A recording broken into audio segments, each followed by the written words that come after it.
1903. Back then, the scholarship used to require you to be an athletic and able man.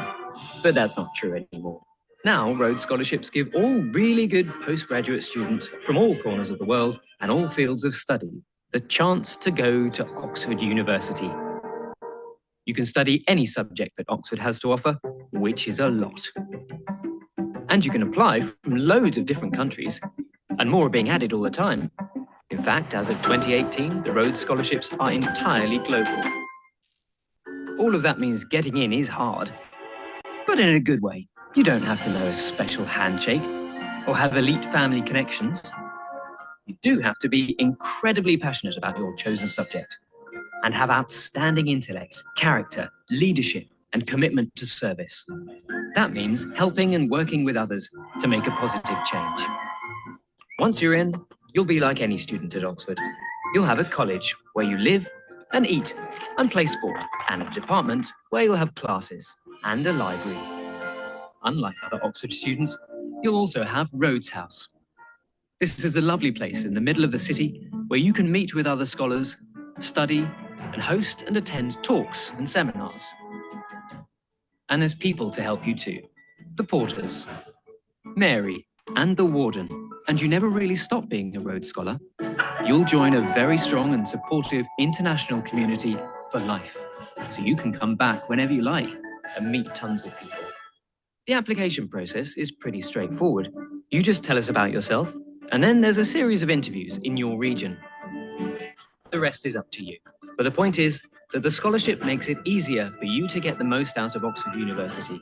Academically, socially, personally, and financially. Your award pays for your college and uni fees and includes a personal stipend and one return flight to Oxford. So, what are the Rhodes scholarships?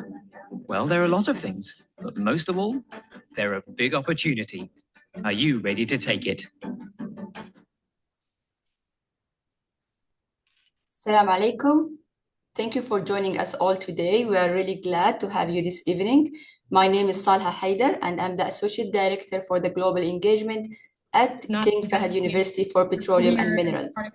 And today I'm joined by Dr. Burhan and Dr. Majd. I will pass it to Dr. Burhan to introduce Dr. Majd. And once again, thank you very much, everyone. If you have any questions, Dr. Majd and Dr. Burhan will open the stage to receive your questions. Thank you. السلام عليكم ورحمة الله. كيف الحال؟ كل عام وأنتم بخير. أحب أقول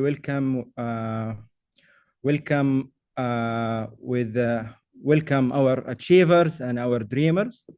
I'm really glad you're able to join us today. My name is Dr. Burhan Saifuddin. I'm in the physics department and I'm the Rhodes Scholar Advisor at KFUPM. Today we have a very special guest, Dr. Majd Abdel Ghani. She's the first Rhodes Scholar from Saudi Arabia. She did her undergraduate at King Saud University, and she had a master's degree from Iowa State University, and she worked at the University of Michigan, and she graduated from the University of Oxford in 2024. Now she is a genomic researcher and the genomic lead at Lean, which is a large biomedical company in Saudi Arabia. Their goal is to bring all medical information into one place so you can apply AI and data science on them. And she is also a fairly well-known science communicator on TikTok. I think she has millions of views on TikTok. أهلا بك دكتورة مجد. هلا والله دكتور برهان, شكرا على introduction. Thank you so much. I'm a huge fan of KFUPM students. We already have 2 Rhodes Scholars from KFUPM, and they're both absolutely excellent, beyond words. So I'm honored to be here. Thank you so much for inviting me and for hosting these sessions for the students. I'm also really impressed with the attendance. الله يسهل لهم يا رب ويوفقهم كلهم. Should we proceed in English or Arabic? I think in English, because there might be students who don't speak Arabic, but you can mix, for sure you can mix. But let me ask the students just some general questions. How many of you are in engineering or science? Raise your hand. Okay. Okay. Okay. How many of you are in business?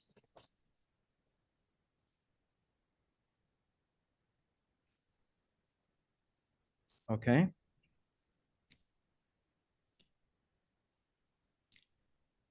Okay. How many of you are from outside KFUPM?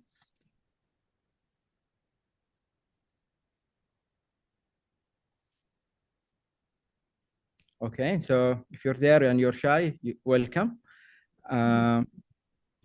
Okay. So back to you, Dr. Majd. Thank you. It was great to know that most of the attendees are engineers and scientists. And I was surprised to learn that KFUPM even has business. That's impressive.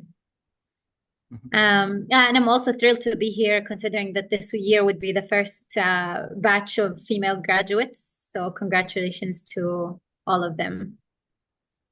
Okay, let's get started. I'm gonna start with a quick presentation about the Rhodes scholarships, and then I'm gonna maybe go through frequently asked questions, let's say, that usually get asked in these webinars, and then we can open it up for all of you to ask you any questions you have in mind. Okay, I want to encourage all of the attendees to open their camera. You're most welcome to open the camera. We want this to be interactive.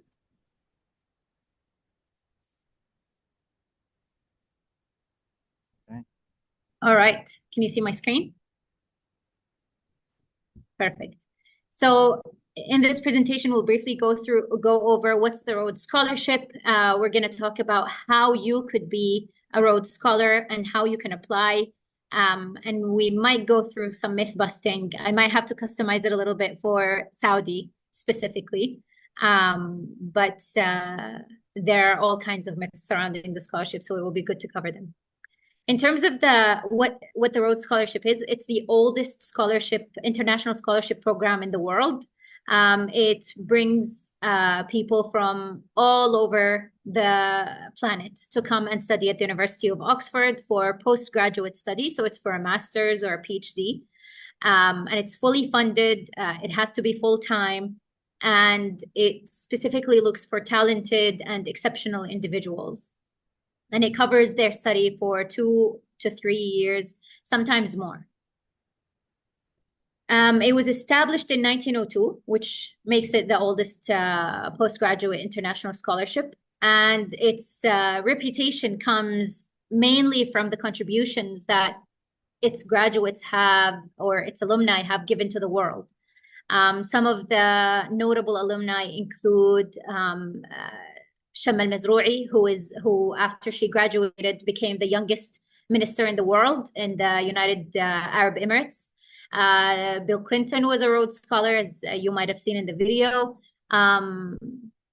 Edward Hubble was a Rhodes Scholar. If you heard about the Hubble telescope, which I'm sure many of you have, it's named after him for his contributions to astrophysics. Who else? Howard Florey, who received the Nobel Prize for his contribution in discovering penicillin, was a Rhodes Scholar as well. So this is the kind of caliber of Rhodes Scholars.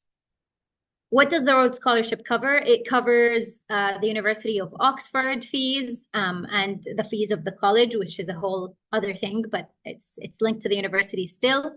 And it also gives you an annual stipend given out in months. So monthly, you receive that monthly, but it's an annual stipend. Following the selection of the scholarship, the Rhodes Trust also covers a fee that you have to apply for to study at the university. So, sorry, the Rhodes Scholarship also covers the application fee for the University of Oxford, and it covers the fees for the visa, and it covers 2 economy class flights, one for you to get to Oxford to begin with, and one for you to return home after your studies are over.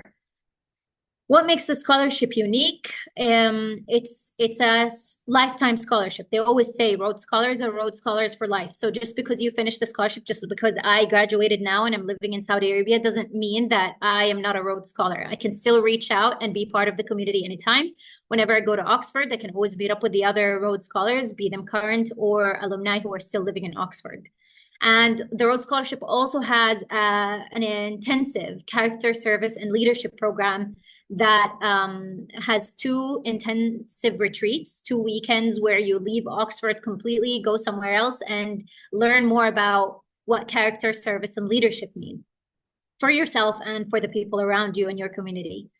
And also, unlike other Oxford students, Rhodes Scholars have Rhodes House, which has lots of study spaces, libraries, and you can also hold social events there and meet other scholars. It's a great social place. Watching the video, I got really nostalgic because I kept remembering the happy memories I have of being at Rhodes House.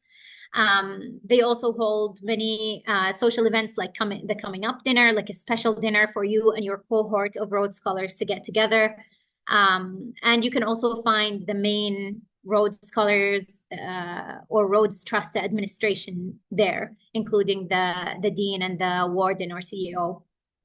And in addition to all of that, Rhodes House also hosts professional talks and sometimes conferences or forums.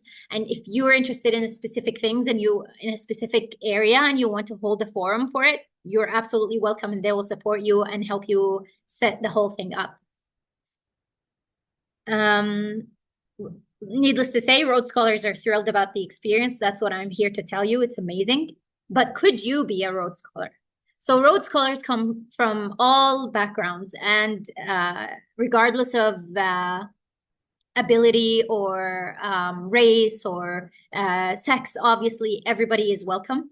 What we look for, or what the selection committee looks for, are, well, you can see 4 main arrows coming out of the central circle here. And only one of them is related to academic achievement and excellence. The rest are all completely personal things to a large extent. So you've got truth, courage, devotion to duty, sympathy for and protection for the weak. You've got the courage to lead with a desire for public good, and energy to use one's talents to the full. And this is demonstrated through all kinds of extracurricular activities that you might already be involved in. But the main thing is academic achievement is really only one thing that matters. It matters. It's an eligibility criterion even. But beyond that, the selection committee are looking for much more than someone who is book smart, let's say. And so people from anywhere in the world are eligible to apply for the Rhodes Scholarship. The Saudi Arabian constituency only started in 2018, and that was with the generosity of the businessman Mohammed Al-Aqil, who funded one seat for Saudis within the Rhodes Scholarship cohort annually. And then his brothers the following year funded an additional seat. So now there are 2 seats for Saudi students within each Rhodes Scholarship cohort. Different constituencies, as in like areas or countries, will have different seats allocated to them, and this is largely historical and political. But for Saudi Arabia, there are 2 seats currently, thanks to Mohammed Al-Aqil and his brothers, the sons of Abdurrahman Al-Aqil. In terms of eligibility criteria, you have to fulfill the citizenship and residency requirements for your constituency. For the Saudi Arabian constituency specifically, you have to be a citizen. For some other countries, you don't have to be. If you're applying from the UAE, you don't have to be a citizen. But since we're talking about Saudi Arabia here, you have to be a citizen. You have to have lived in Saudi Arabia 5 of the last 10 years. I don't think any of you will have a problem with that, given that you are all at KFUPM for the moment. Also, there's an age limit. It's 18 to 24 years old for the Saudi Arabian constituency. It can be extended to 27 if for some reason you received your bachelor's degree late. I don't know, medical issues, for example, or it's a degree that takes longer than is typical, like a medical degree, for example. But I don't think any of you will have to worry about that. So you should all be able to fulfill the age criterion. And then finally, you must have completed or be in the process of completing an undergraduate degree with a GPA of 3.7 out of 4. I'm not sure what the GPA is from in KFUPM. If it's out of 5, then it would be 4.62 out of 5. Out of 4, it's 3.7 or higher. So that's the academic part. You have to fulfill a certain academic level to be eligible for the Rhodes Scholarship. When you're applying, you really only need a few things. You need a birth certificate, a passport. These are all easy. Your academic transcript, an evidence of residence. This could be the same as your transcript because it will just show that you've been in Saudi for 5 of the last 10 years. You will have to write a personal statement and an academic statement, and you'll have to write reference letters. Not write reference letters, but get reference letters from your professors or people that you respect and look up to, and who respect you back and know you very well. You'll also need a head and shoulders photo and an evidence of the English language proficiency, for example, an IELTS or TOEFL test. If your entire study is in English and you're tested in English in your program at KFUPM, which I think probably all of you are, then you can apply for a waiver from these from the evidence of English language proficiency. So the fact that your program is in English can be your waiver. And finally, you will need a CV. So the icons that are in black are the ones that you will actually have to work on. Everything else is kind of very easy to get. For the reference letters, I just want to emphasize that you really have to get really good reference letters, because sometimes you have applicants that are absolutely exceptional, but then their reference letters let them down. So how reference letters work when you're applying for the Rhodes Scholarship or any prestigious university, or really most universities abroad, is you're going to have to fill in the emails of the people that you want to write reference letters for you in the application portal, and then you click a button that will send them all an email requesting that they upload their reference letters to the portal. So it's not your job to go and get a piece of paper that is your reference and then you upload it. That's not what you're supposed to do. What you have to do is put it in their emails and make sure that they're people who think the world of you and think you really deserve the scholarship and believe more in you than you believe in yourself.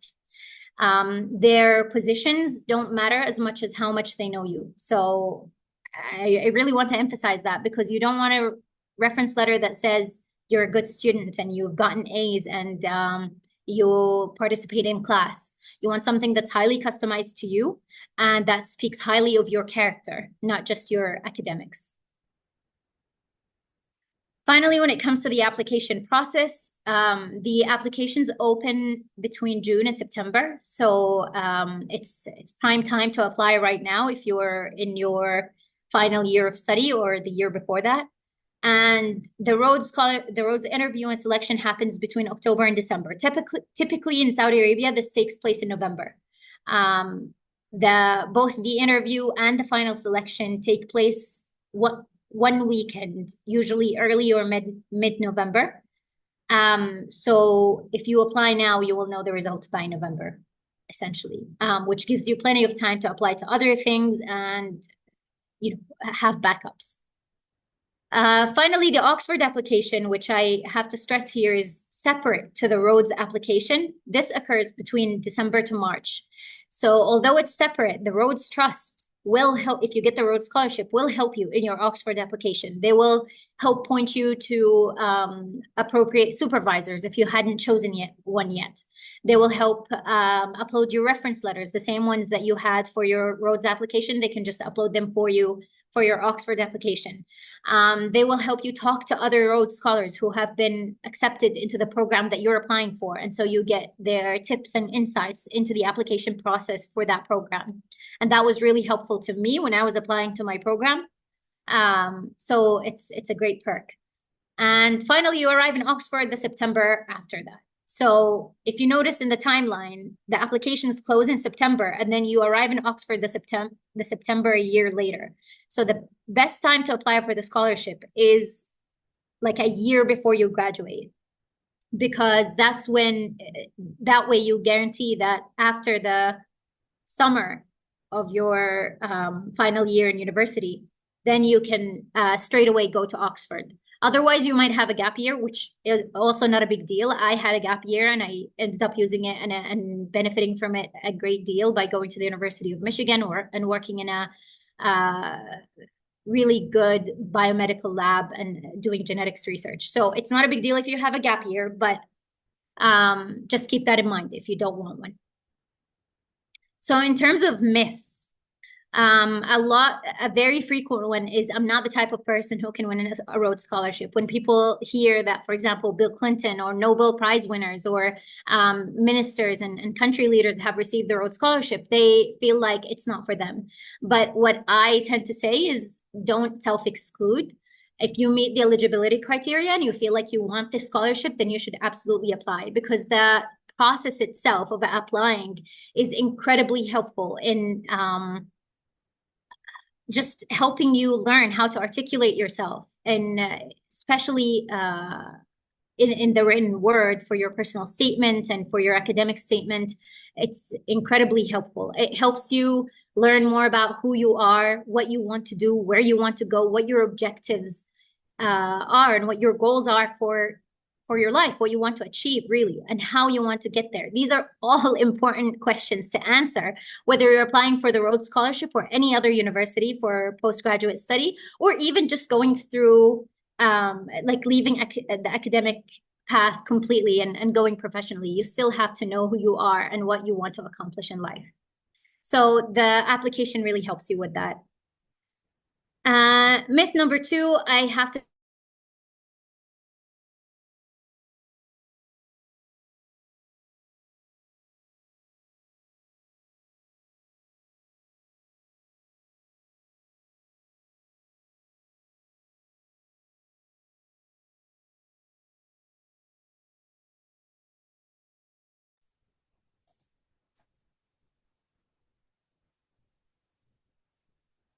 Let's give her a couple of minutes. It seems it's the connection.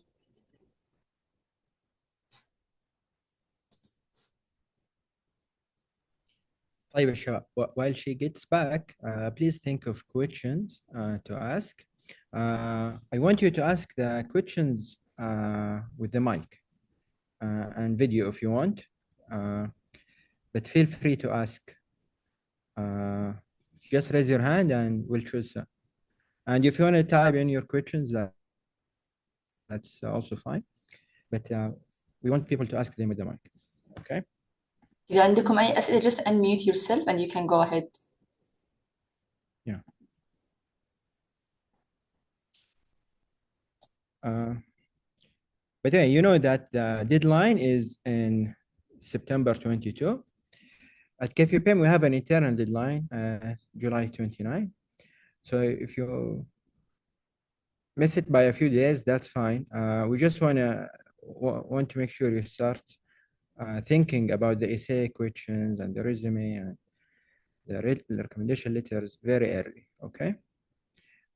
What do? We just give general feedback on the resume, on the personal statement, on the interview process if you get in. So every year, about 2 to 3 students go to the final interview stage in Riyadh. They are invited to attend the dinner, and they are interviewed by a global committee of scholars, half of them from Saudi and half are international. It includes the president of Prince Noura University and the president of the Saudi Industrial Bank, Ibrahim Al-Ma'jil, and it include Dr. Mr. Mohammed Al-Aqil, the founder of Jarir bookstore.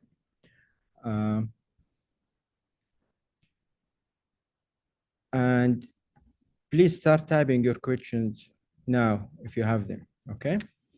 I'm sure you have tons of questions, so take this opportunity. Now, what else? There is a question in the chat, Dr. Burhan. Okay. There is a section called Frequently Asked Questions on the Rhodes Scholar. This is extremely useful. I will share it with you here. هذا سؤال ممتاز من أحمد العتابي. So it's a short one. So yes, you can. If you get admitted, you can postpone the admission. So that's fine. You can apply 2 years before. And as Dr. Mesh says, the application process, you could treat it as a tool of discovery. It will help you plan your life. Writing is a tool of discovery. Okay. So even if you just want to do it for fun, to explore yourself and your ideas and help develop your future plan, you can just do it for that reason alone. Okay. Now Sorry I'm not able to. the technical issues. Okay. Great, you're back. Okay. Where did we stop?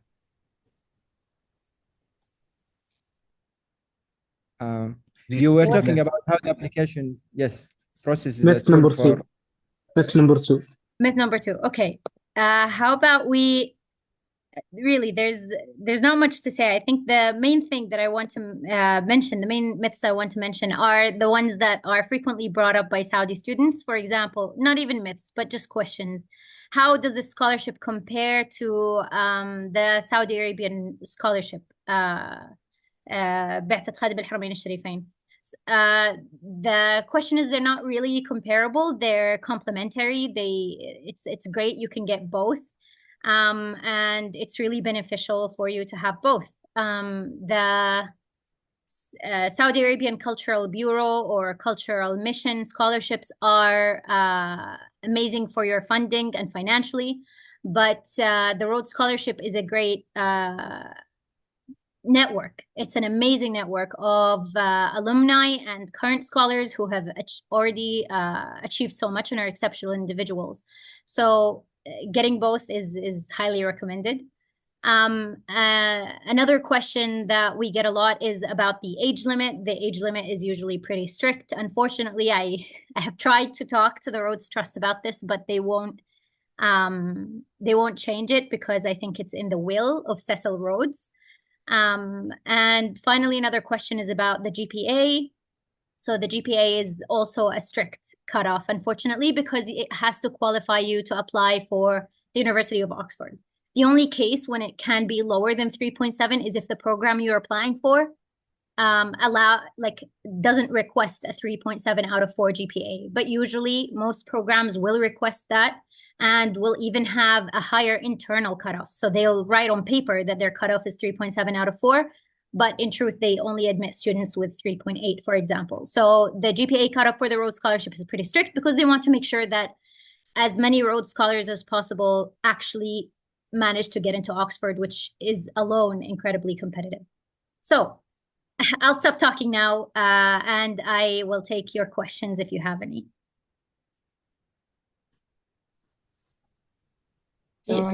Chat. Go ahead. Thank you so much for your talk. It was very insightful.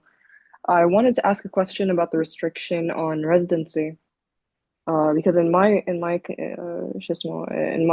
context, I didn't do my foundation year at KFUPM, and I spent 2 years studying abroad before coming here. Will this affect my residency eligibility criterion? Before that, were you in Saudi? No, I was in the US. Then it probably does, unfortunately. If you can't prove that you've been in Saudi for 5 of the last 10 years, obviously I'm not a decision maker here. It's not up to me, but I've seen other applicants who've asked the same question over the years. I've been involved in outreach since 2018. So I've seen other scholar or applicants, ask the same question. And usually it's pretty strict that you have to have been in Saudi 5 of the last 10 years. But there are other scholarships you can apply for that are almost equally as prestigious, like the Knight Hennessy Scholarship to Stanford, like the Gates Cambridge Scholarship to Cambridge. These don't have residency requirements, and they're really not even constituency based, or I don't think they even have age limits. Okay, thank you. Yeah, so if you have a question, Ustaz Salha will select someone to speak. Or me. So Asir, go ahead. Assalamu alaikum. I have a quick question. I just got confused during this meeting. Is this scholarship for undergraduates or postgraduates? This is a postgraduate degree. So it's for master's and PhD. Yeah, okay.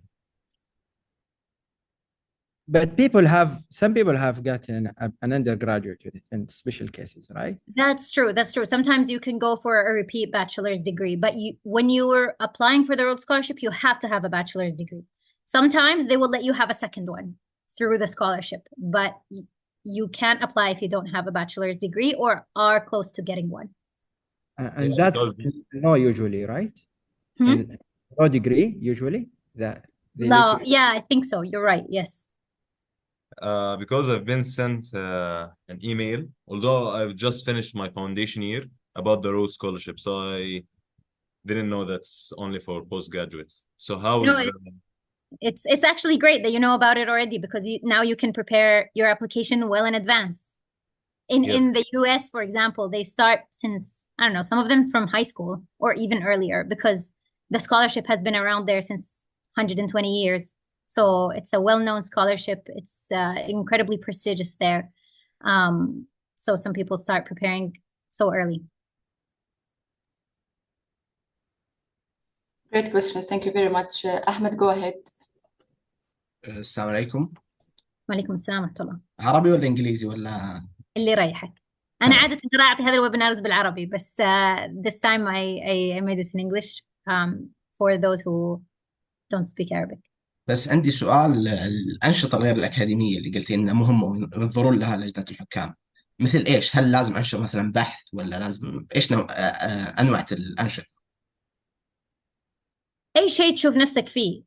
It could be anything. ممكن يكون بحث، ممكن يكون شطرنج، ممكن يكون رياضة، أيا كان. Really, it doesn't matter as long as it's something that's outside of what you're strictly supposed to be doing as a student. وأنت تكون يعني بتتميز فيه وبتبدع وبتتطور. مثلا يعني إذا كلمتوا محمد الغدير who is a KFUPM graduate ودحين بيسوي PhD in physics at Oxford through the Rhodes Scholarship. He didn't have يعني specifically extracurricular activities زي ما نفكر فيها إنها رياضة ولا نادي القراءة ولا whatever. I think he was mainly focused on his studies, but he did a lot of research and he got the Rhodes Scholarship. فممكن إنك تتكلم معاه تعرف منه أكثر من هذه الناحية. For me, it was a bunch of sports and volunteer work. شكرا. Mansoor, you're the next. Are you done or you have a follow-up question, Ahmed? يس، له علاقة برضو. يعني هل الأنشطة الغير أكاديمية هذه مش لازم تكون مثلا مسجلة أو موثقة من الجامعة، ممكن تكون أنشطة خاصة فيني؟ هي for sure ما لها ما له دخل لها علاقة بالجامعة ولا لا. It doesn't matter. إن شاء الله تحب ترسم in your spare time and you just got better and better at it. It doesn't matter. Hey, Mansoor. Assalamu alaikum. وعليكم السلام. So, in fact, I have a few questions, so excuse me for taking some time. The first question is related to the GPA. Is it like, is it a criteria for getting into the next stages, or as long as I'm above 3.75, I'm completely applicable to get into any stage? Yeah, as long as you meet all the eligibility criteria, including the GPA requirements, you go through the next stage, which is initial filtering for the interview. So it's 3 stages really. It's applications, interview, and then announcement of the results. This is for the Saudi constituency, I have to emphasize, because it can be different across constituencies. But for the interview, to get there, you just have to be eligible and then prove all the things that they're looking for. Not all of them, but as many of them as you can demonstrate. You show that you have them. That's where the favoritism begins, I guess. But before that, in terms of your GPA, it's not really gonna matter beyond your initial eligibility. Okay, the second question is, for my case, and I believe most of us cases are like, many of us have many interests beyond our majors and careers. So how could that affect my, let's say, my success to get into next stages? Because as you might understand, most of us are invited here as undergraduates, and most of us had like many experiences, many of experience beyond their majors. So how could we emphasize the importance of these things in our, let's say, our CVs, in the interviews, and so on? Fantastic question. So basically what I understood is how do you show all the things, all the qualities Yeah, that you basically, have yeah. that the selection criteria Yeah. will care about. And what I'll tell you is tell a story.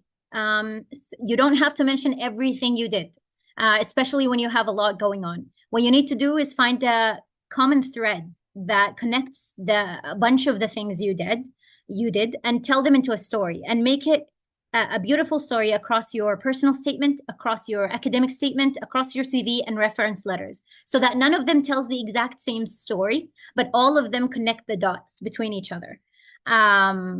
So for your personal statement, you could talk about something that, maybe a pivotal moment in your life that made you realize why you want to do what you're doing, or an experience you had in one of these extracurricular things that you did that made you think about things a little bit differently. So you can start from there, and that will demonstrate your extracurricular aspect, or at least one of them. And then you could just see how that experience connects to other ones that you've had or other things that you've done, and try to connect the dots between them. That's why the application sometimes takes a long time, because you have to think hard about what the story that you want to tell is. Sometimes it's really just a lot of thinking, staring out the window and thinking about what you want to say. And sometimes it's writing and removing and discarding drafts over and over until you get the story right. But you have to think hard about this, especially if you have a lot to say. It's not a good idea to put it all down in the paper. Your CV is a place where you can list a bunch of things. But for your personal statement, your academic statement, and your reference letters, you really want them to be just beautifully talk about who you are as an individual. I hope this kind of makes sense. It's a lot to cover. طيب شكرا. I just want to add to this, you can look at the Rhodes scholar profile. I posted in the link. Just check their biography, see how they present themselves. You can also, sorry, go ahead, Dr. Burhan. Yeah. You can also check the Rhodes website, which will have specific videos where people talk about the personal statement. And I think I even appear in one of them. So you can check specifically what these videos say. They'll have lots of helpful tips. My personal statement was written back in 2018, so it's been a while. But my advice is to really just find a good story to tell. Okay. Osama? Yes. Hello, Dr. Majd. For international students, what about the interjurisdictional consideration? Can you elaborate about it? Yeah, for sure. So the interjurisdictional consideration is for people who almost meet the criteria of 2 or 3 different constituencies, but they don't quite fulfill any of them. And by criteria, I mean eligibility criteria. For example, you've lived in the States your whole life, but you are not a US citizen, and you are a Saudi citizen instead, and you meet all the other eligibility criteria for Saudi, and you meet all the other eligibility criteria for the US except the fact that you're not a citizen, and all the criteria for Saudi except the fact that you haven't been a resident for 5 years, then you're eligible to apply interjurisdictionally, which means you pick one of these constituencies and you apply for it. So I remember Asil was asking, so thank you, Osama, for asking that, because Asil, that might be relevant to you.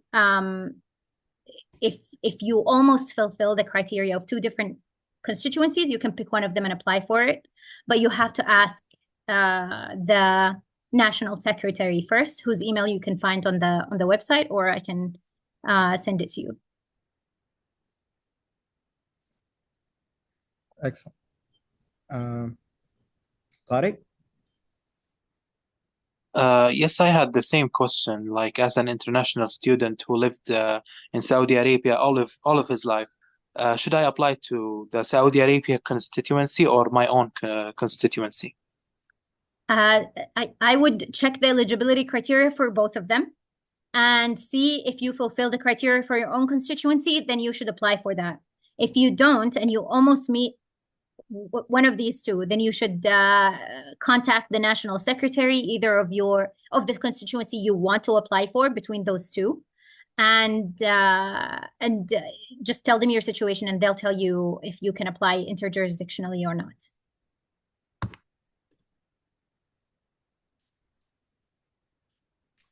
طيب كان في سؤال من جلال how many KFUPM or Saudi students that get accepted into the scholarship per year?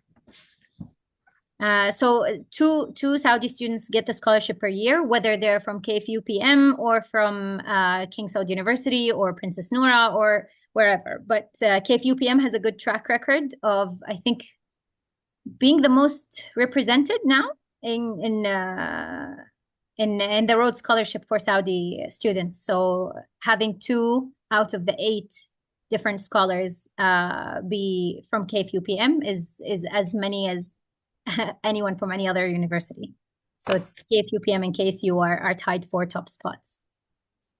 Okay, interesting. I just want to add, like, I think 2 to 3 KFUPM students are invited to the final interview in Riyadh in the last 3 years.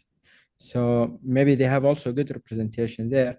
But so historically, we only had the undergraduate for male, but this year we have male and female graduates. So maybe even more dreamer and achievers will apply to the Rhodes this year. Brilliant. Okay, I think we have Muhammad. You mentioned that applying for the scholarship is one process and applying for Oxford University is another process. So does getting the scholarship guarantee getting into Oxford, or it's not? Great question. It doesn't. Getting the Rhodes Scholarship will help you. It's a great thing to have on your resume when you're applying for Oxford. The Rhodes Trust will also help you in your application. They'll tell you to apply to several programs, for example. They'll help you identify supervisors and identify the programs that you might be more likely to get into based on your CV or your other credentials. So applying for the Rhodes Scholarship helps a lot, but it doesn't guarantee getting into Oxford. And if you don't get in for the year that you're applying for, they will also let you defer the scholarship and apply again next year to Oxford, because they don't just let you go if you don't get into Oxford. If you're a Rhodes Scholar, you're a Rhodes Scholar. Okay, I want to ask you, I'm sure a very common question is, what is the policy in using generative AI or large language model in the application? Can you shed light on some of that? Yeah, for sure. I think generative AI is amazing. I used it a lot to get my PhD done, but it wouldn't be a great tool for your personal statement because it can be pretty generic.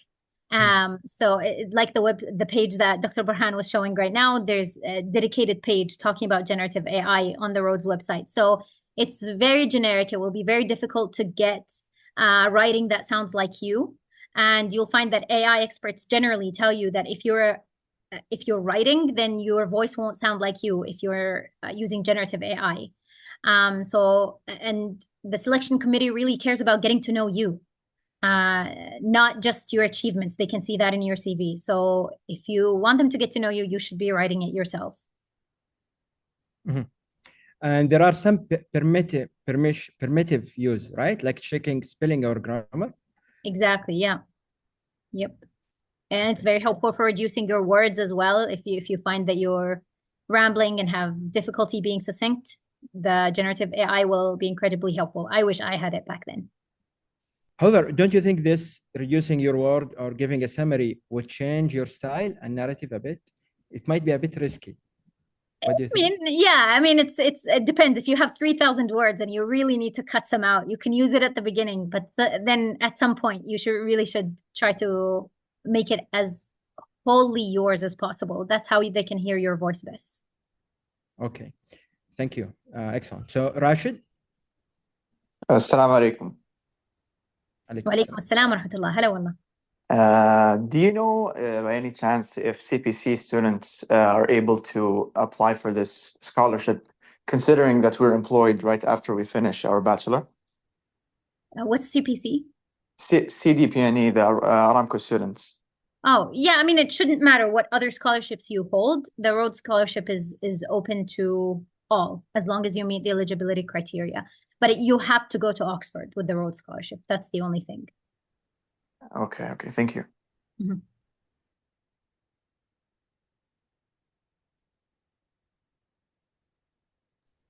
Abdurrahman, go ahead.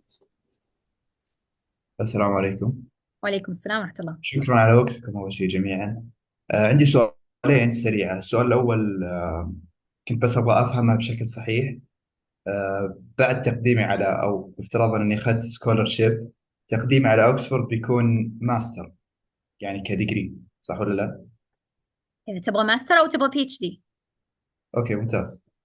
السؤال الثاني متعلق بشيء من المخاوف بخصوص انك تكمل على طول ماستر بعد الجراجويشن. يعني هل ممكن تنصحين بهذه الخطوة للناس اللي خلينا نقول give less weight to the academic field? I mean, if I am interested more in pursuing my professional career. For sure. So I think it really comes down to what you want to get out of it, or out of life, really. If you think that a master's will help you, then you should do it regardless of what others are saying, especially if you get it fully funded. And I don't know where, but I saw a chart of salaries for people with different degrees from Saudi Arabia, like the average salary for each degree holder, whether it's ثانوي ولا baccalaureus or masters or PhD. And it really just goes up, as you would expect. The average salary goes up the higher the degree that you have. And so it's professionally, it's also really helpful to have a master's. A PhD might be a big decision because it takes a long time, but in the UK, a master's can be as short as 8 months. So it's really nothing in the grand scheme of your life. So if you feel like you want to do a master's, maybe you're not sure whether you want to do a PhD or not, then a master's is a good step to help you decide that. Yeah, يعني أتوقع هذه يعني we agreed on that, but I'm talking about the timing. يعني أكيد إن في مرحلة ما راح أفكر بالماستر. Okay. لكن السؤال هل أبدأ بالكارير باث بعدين أروح على الماستر؟ يعني أشوف إن هذا ممكن يعطي أدفانتج أكثر لأن عندك شوي من الخبرة والإكسبيرينس اللي ممكن يعني to add on. As long as you meet the age limit. بس من ناحية يعني what's best, يمكن دكتور برهان who has way more experience than me, especially advising the students about this. For me personally, I went straight to masters, so maybe I'm not the best person to talk to. بس يمكن دكتور برهان.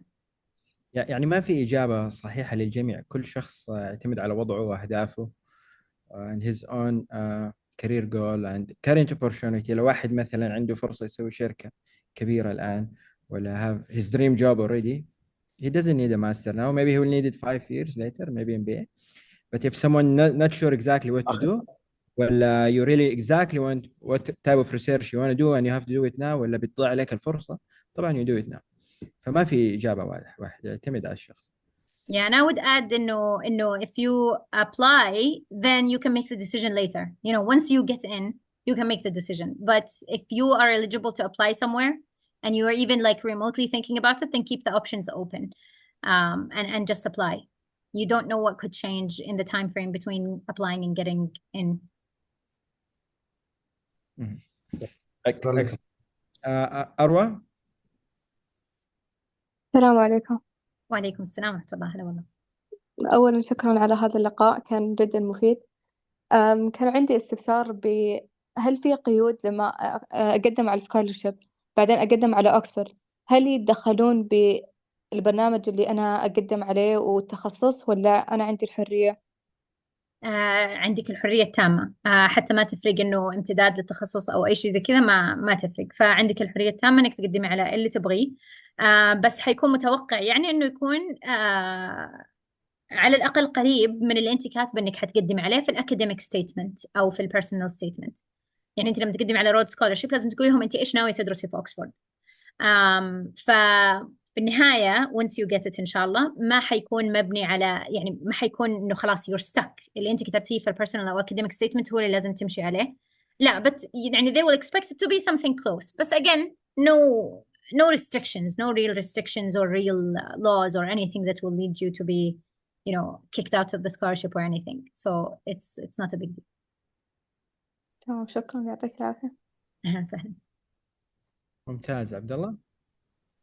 السلام عليكم. وعليكم السلام ورحمة الله.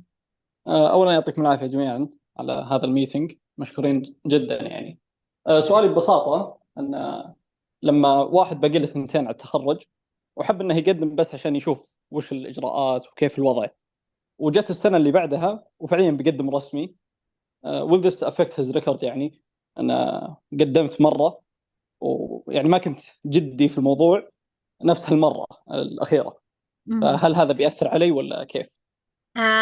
لا ما حيأثر، بس هو أصلا إذا أنت ما حتكون حتتخرج يعني you'll be يعني excluded على طول من eligibility criteria because you're not eligible if you won't إذا ما كانت حتكون عندك البكالوريوس by the time you're expected to go to Oxford. فهذا ناحية. لكن if you are actually يعني خلاص باقي لك مثلا سنة على التخرج and you will have your bachelor's degree in time وقدمت بس كذا يمكن بتجرب you didn't put your like whole effort into it, it's not a big deal. يعني people apply for the Rhodes Scholarship sometimes 3 times over year after year after year. My advice is to always put everything you have into it but يعني it doesn't matter is what I'm trying to say. You can apply as many times as you like, it won't have an effect on your future applications. يعطيك العافية. الله يعافيك. Thank you علي. السلام عليكم. وعليكم السلام ورحمة الله. يعطيكم العافية جميعا. يعطيك العافية أستاذ مجد. My question is it's about the reference letters. I wanted to ask what is expected to be written on these letters, and what are the types of people or contacts we need to reach out to and ask for the reference. Like what kind of person? Is it a professor or a colleague, someone I've worked with? Yeah, great question. Thank you. So I would say that first of all, you will need I think at least 4 reference letters for your Rhodes application from Saudi Arabia. It might be different for other constituencies. For Saudi Arabia, you will need 4. 3 of them have to be academic. So they should be from your professors and focusing mainly on your academic achievements, but preferably also talking about your character. But the 4th one has to, and you can add the 5th one as well if you like. And these 2 can have to talk about your character. So they're called personal recommendation letters or personal reference letters. And these can be from anyone. They could still be from a professor, or they could be from a manager at a place you volunteered, a coach who trained you. One question per. Okay. So be quick. I'll give you the chance to finish yours. But from my end, I'm here for the students. If they take awesome. over the time, I'm fine. Okay, awesome. Thank you. Excellent. Okay. I just wanted to make sure that it's about the character and the personality of the person. So I would ask them to write about what do you think, what they think of my character. Yes, and you will find a file in the once you log into, not log in, but open the Rhodes website and the application, you will find a bunch of files. One of them called information for candidates. You will find there much more details about exactly how many recommendation letters you need and how many words in the personal statement. But there's also a file called guidance for referees. And if you read that well, you will find that it has really great advice for how to write a good reference letter. And if you can, you should forward it to your referees so that they can follow this guidance to write you a really good one. Great. Thank you so much. Thank you, Ali. Ammar, go ahead with your question. Assalamu alaikum. Wa alaikum assalam. You mentioned that if my program is in English, so I don't need to take an exam in English. So is this right? Yes. So if you can get a letter from your department signed by the department head saying that your entire course is taught and tested in English, then this qualifies as a waiver. But double check the program that you are interested in applying for, whether they accept waivers or not. I'm pretty sure all of them do, but just double check that. Okay, thank you. Thank you, Ammar. Ahmed. السلام عليكم. وعليكم السلام. عندي سؤالين إذا أقدر ولا لازم سؤال واحد؟ بالنسبة لي عادي بس سؤال عادي ما دام الدكتورة عادي تفضل. السؤال الأول بخصوص التخرج، لما باقي لي على التخرج 2 أو 2.5 هل أقدر أقدمه ولا؟ لأن أنا سألت قبل شوي السؤال وشفت جواب مختلف. اوكي خلينا نكون واضحين. ما تقدر تقدم على الرود سكولرشيب الا اذا كان حيكون معاك البكالوريوس لما تبدا في اوكسفورد.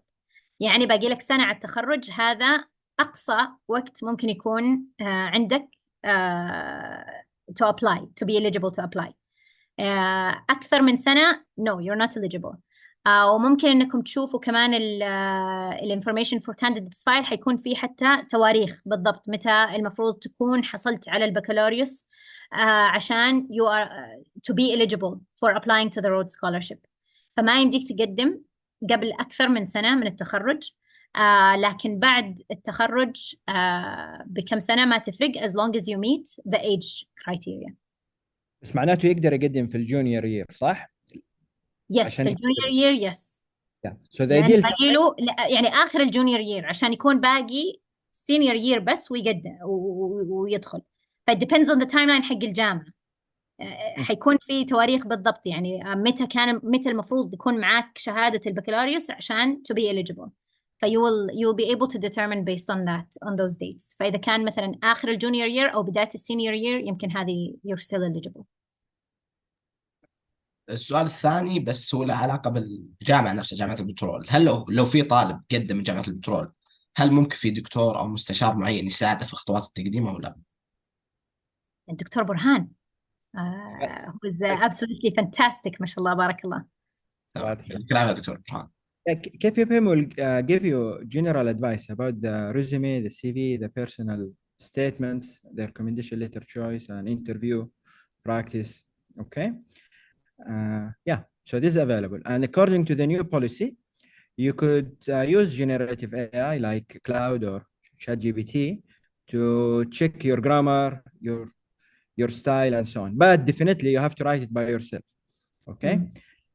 Now for the resume, we always suggest that you follow the Harvard undergraduate style. So we send that in the email. Okay.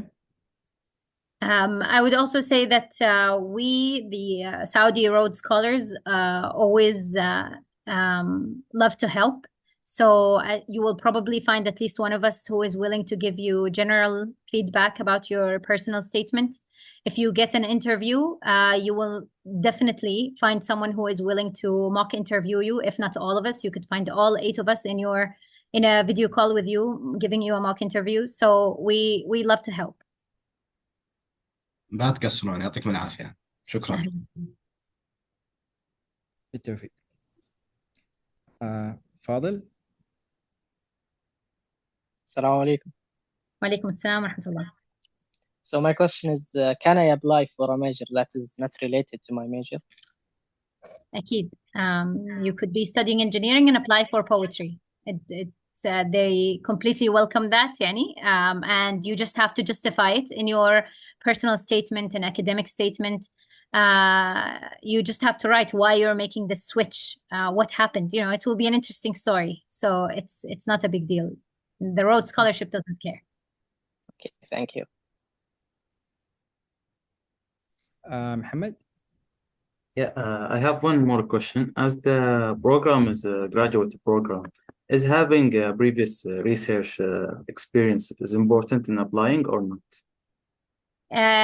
It depends on the program. So for some PhD programs, you will find that they write in their page that you should have some research experience, and prior applicants or successful applicants usually have a publication or something like that. Some programs will say, no, you absolutely don't need any prior research experience to get into the into this PhD program. So it's very program specific. I would check that. Usually masters would never require a previous research experience, because a master's is seen for most of the world as your first research experience. Thank you. Tariq? I have a small question. As someone who studied in KFUPM, you know, the curriculum is in English, so أقدر أسوي يعني waiver للإنجليش proficiency test ولا لازم أخذ IELTS أو TOEFL؟ لا تقدر إن شاء الله.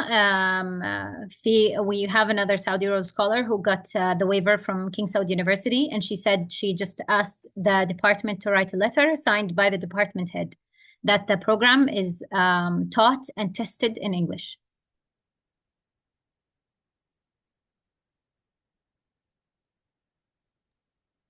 تمام يعطيك العافية. الله يعافيك. Thank you.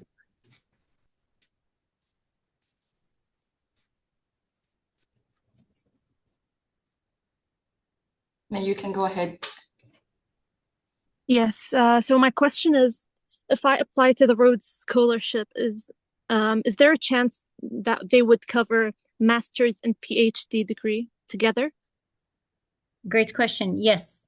So the Rhodes Scholarship is for 2 to 3 years, and sometimes the master's depends on the master's program, but some of them are only a year long. So you could apply for two 1-year masters. So you finish one master's and then you apply for another master's for your second year. A lot of Rhodes scholars do that. Or you could do one master's and then start your PhD. And at the fourth, and a PhD is usually 3 years to 4 years. So the Rhodes Scholarship at some point might stop giving you a stipend, but they usually keep covering your program fees. And that's where it's useful to have the Saudi Arabian scholarship, حقت خادم الحرمين الشريفين, because they will cover you financially for the duration of your PhD. Or you could start straight away from a PhD. All of the combinations work. Thank you so much. You're welcome. Assalamu alaikum. Wa alaikum assalam wa rahmatullah. Is there any condition that force me to work as an instructor in one of the universities after graduation for a number of years? No, the Rhodes Scholarship doesn't have any, let's say, strings attached. It's you can do whatever you want afterwards. Okay, thank you. محمد؟ أنا بسأل السلام عليكم أول شيء، وأسأل عن هل أقدر أخذ الماستر في تخصص not related to my major في الجامعة؟ Yes, absolutely. You can study whatever you want as long as it's a postgraduate degree at the University of Oxford.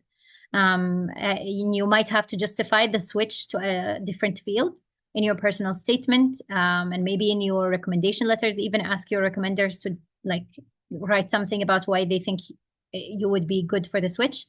But it doesn't matter in terms of getting accepted, as long as you justify it well. ممتاز. أحمد؟ سؤالي بخصوص اللغة الإنجليزية. اللغة الإنجليزية ممكن إذا أثبت له من الدراسة دارسها بالإنجليزي فقط في السكولرشيب، بس مش في التقديم حق إكسفورد، صح ولا غلطان؟ لا كله، لأنه أصلا رودز حتى الآيلتس تيستينج، يعني الآيلتس سكور حقها والتوفل سكور حقها اللي تشترطه كله تابع للبروجرام that you're applying for. So they always say بالنسبة لل GPA وبالنسبة للإنجليش proficiency they always say go check the program. So if your program allows for a waiver, you should check the website. If the program you're applying for allows for a waiver, then Rhodes will accept it. If the program you're applying for allows for a GPA below 3.7, the Rhodes Scholarship will accept it. Dictora, can you tell the students what Lean is doing, just to give them an idea? Yeah. Of course, yeah, I'd be happy to. So Lean is the data hub for the Ministry of Health. If any of you have used the app صحتي before, this was developed by Lean. and it's still operated by them. Lean also created the الملف الصحي الموحد Unified Health Records. So دحين الملف الصحي حق أي شخص يراجع في أي مستشفى في المملكة is all linked to one place that's managed and operated by Lean. فلين برضو عندها كل هذه الكلينيكال أو health data حقت all the individuals in Saudi Arabia. And so it's an amazing data hub for scientists and data engineers. And I'm there as their genomics lead because we are taking steps to connect genetic data to the electronic health record, which previously hasn't existed on a national scale. MashaAllah. Are you working on an AI product? Yes, for sure. So we're working on the digital twin, which is basically as it says, a digital twin of every single individual. So I would have a digital twin, for example, I would open my Sahati app, and on my profile, I would have a twin of myself in the app, and I can test, okay, what if I exercised more? How would this affect my digital twin and therefore me? What if I took this drug? Will it be good for me or bad for me? So that's our goal for the digital twin, and it's completely data-based. So the more data that we have, the more precise it will be, including genomic data. And I suppose you accept interns and applicants. Of course, right? Yes, we're always looking for interns. We just had a bunch of interviews. Of course, I'm in the research and development team. There are many, or administration of Lean, and there are many other administrations or departments. So if you're interested in any of them, there's digital health, there's even marketing and so on. If you're interested in any of them, you just have to forward your CV once the internships open. Okay, excellent. We have the last question from Hassan. I just want to know how, or from where I can know the criteria of each constituency. Through the website. If you go to rhodeshouse.ox.ac.uk, you will find like a button for scholarships, and you can go to the Rhodes Scholarship page, and then you will find the different constituencies that are available and read through the eligibility criteria for each one. Allah yafik. Okay, maybe I will ask one more question. Can you tell us how did you become a social media influencer? Thank you, but that's I think a stretch. I love talking about science. I feel like there's so much misinformation out there, especially in regarding health. And so I wanted to have a data or evidence-based platform on which to tell people the truth about health-related topics. So I love talking about genetics on TikTok or on Twitter or through my previous podcast, Sodium. And it's really just something that blossomed naturally because I feel like there's so much people should know and they don't actually get a chance to learn it. Allah يعطيك العافية. طب maybe can we take also one more question from Rashad? As I'm here for you. Allah يعطيك العافية. Rashad, اتفضل. Yes, first of all, thank you for the introduction of the program and the explanation of it. I just have one question regarding the application for KFUPM students.